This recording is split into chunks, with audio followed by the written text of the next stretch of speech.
Time now is 6:35 and one person is dead after a carbon monoxide leak at a home in Wales. 22 News reporter Taylor Knight is live in Wales with an update on this deadly incident.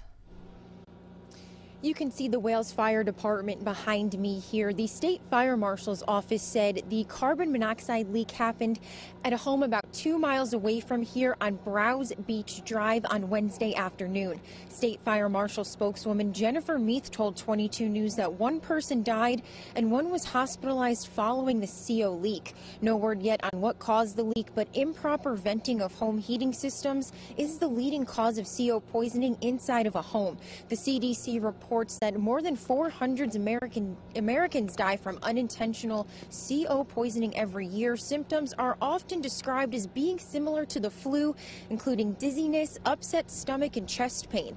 Meath added that part of the investigation being done will determine if the home had working carbon monoxide alarms, which are required in every Massachusetts home. We will bring you any new information both on air and online at wwlp.com. In Wales, Taylor Knight, 22 News.